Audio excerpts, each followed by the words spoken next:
এই সমস্যাটা কত বছর ধরে? 3 বছর। 3 বছর। এটা কি অ্যাক্সিডেন্টলি দুর্ঘটনায় নাকি আস্তে আস্তে? দেখেন আপনারা আইছেন, পরিস্থিতি আমার খারাপই। আমার দেখার মতন লোক নাই।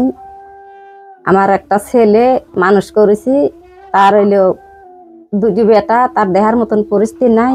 আমার 2টি মেয়ে আগারে পরের বাড়ি দিছি, তারা যা দিচ্ছে তাই খাইতেছি। আসসালামু আলাইকুম ভিউয়ার্স, আশা করি সবাই ভালো আছেন। নতুন একটি ভিডিওতে আপনাদের সবাইকে স্বাগতম। আমি আছি আপনাদের সাথে ওমর ফারহান, আর এটার পরিচালনা আছে মোহাম্মদ বাচ্চু মোল্লা। তো দেখতে পাচ্ছেন এটা ফরিদপুর উপজেলার বেরহাউলিয়া নতুনপাড়া গ্রাম নামে পরিচিত। আর আমি আসছি একটা মুরব্বীর কাছে, যিনি দীর্ঘ 3 বছর ধরে তার যে পায়ের হাড় যেটা আর কি ক্ষয় হওয়ার পরে তার এই অবস্থা, অপারেশন করা হয়েছিল। তো আসুন তার সাথে বা তার যে ফ্যামিলি নিয়ে কিভাবে দিন গুজার করতেছেন সেই বিষয়ে আমরা একটু জানার চেষ্টা করব, সত্য যেটা। আসসালামু আলাইকুম। ওয়ালাইকুম আসসালাম। কেমন আছেন? আল্লাহ ভালোই রাখে। সমস্যাটা কত বছর ধরে? 3 বছর।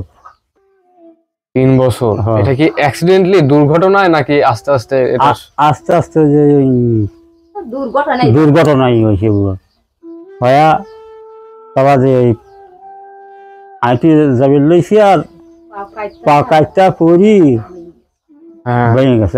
এখন যা হারা লাগে আপনারা কিছু সাহায্য দিবেন, যান আমি লেব সাহায্য। আমার 2টি মেয়ে আর একটা শাল পালিত শাল, তারা বাচ্চা হুট দিতে পারে না, তারই 2-3 যে শাল হয়ে গেছে, অন্য দিবি। আর এখন আপনারা 10 জন আছেন, তার কিছু দিয়ে আমাকে একটু সাহায্য হয়। তো আপনারা দেখছেন যে উনি কি পর্যায়ে আছেন, হাড় ক্ষয়ের মাধ্যমে এই সমস্যাটা। তো আসুন আমি তার সহধর্মিনীর কাছ থেকে আর কি বিষয়টা ভালোভাবে একটু জানার চেষ্টা করব। দাদি, আপনি একটু বিষয়টা ভালোভাবে সবাইকে জানান, কিভাবে কি হয়েছিল।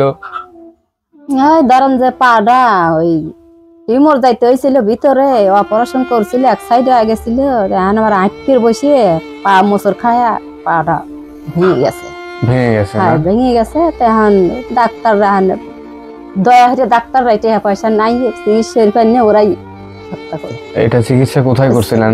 এই যে গোপালনগর হইলো লাবলু ডাক্তারের কাছে।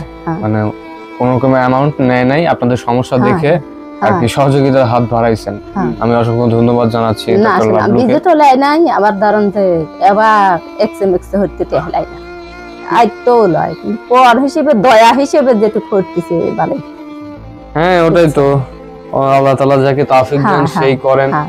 সবাই তো আর দেখা যাচ্ছে মানুষের ঠেন পাও এক্স হরতি, 2 পাও এক্স হরতি 2000 1000 লেয়, সোজা কথা ডাক্তারটা আমার ঠেনে আর দয়া হরিয়ে কিচ্ছু দিচ্ছে না।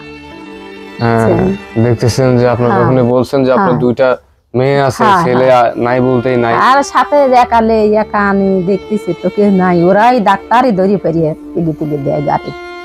আরো মানুষ সাহায্য করে যে ধরেন একটু ধরেন, কেউ নাই, লোকটা মরবি পরি মরবি, ধরেন গাড়িওয়ালাকে গাড়ি তুলে দেয়, গাড়িওয়ালা গাড়িতে তুলে দেয়। হ্যাঁ, সমাজে ভালো মানুষও আছে, সব রকমের মানুষই আছে। এই সমাজ গঠিত। সোনারা বাড়ি ডাক্তার সেই ভালো। ডাক্তার সাহেব কিরকম বলছেন যে কিরকম টাকা লাগতে পারে? ডাক্তার বলেছে তো টেহা তো লাগবে প্রচুর, তো টেহা নাই, আন কোনে পাবি, আন উনি আন যেটুকু পারে শক্তি সেটুকু আমি করতেছি, বুঝছেন?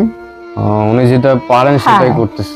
এখন কি কন্ডিশন বলেন? এখন কি, এখন উপায় নেই, এখন আর টেহা পয়সা নেই, চিকিৎসা নেই। আর তেহান দেখেন আপনারা আইছেন, পরিস্থিতি আমার খারাপই। আমার দেখার মতন লোক নাই। আমার একটা ছেলে মানুষ করেছি, তার হইলো 2টি বেটা, তার দেখার মতন পরিস্থিতি নাই। আমার 2টি মেয়ে আগারে পরের বাড়ি দিছি, তারা যা দিচ্ছে তাই খাইতেছি। আমার কামাই হারার লোক নাই, পুঙা পরে লইছে, ডাক্তার বিনিতে চিকিৎসা হইতেছে। আপনার দয়া হয় কিছু সাহায্য, আপনারা সাহায্য হবেন, এটাই আপনারা রাজি না? হ্যাঁ। আপনারা দেখছেন যে 2 বৃদ্ধ অসহায় মা বাবা কোন পর্যায়ের মধ্যে আছে। কিছু সহৃদয়বান ব্যক্তিত্বের রেসপন্স আশা করতেছি, ভিডিওটা অনেকের সামনে যাবে। আপনারা যদি একটু সহযোগিতার হাতটা বাড়িয়ে দেন তাহলে অবশ্যই কোনো কিছু হবে। তাদের যে সমস্যা আছে এই সমস্যাটা দূরীকরণ হবে। প্লাস্টার করা হয়েছে, এখন চিকিৎসার জন্য টাকার দরকার। ভিডিওটি এতক্ষণ দেখার জন্য আপনাদের সবাইকে অসংখ্য ধন্যবাদ। আর ভিডিওটি দ্রুত শেয়ার করে দেন। শেয়ারই পারে একটা মানুষের জীবনকে বদলায় দিতে। আপনি যখন শেয়ার করবেন সবার কাছে সব ভিডিওটা ছড়ায় যাবে। ধন্যবাদ।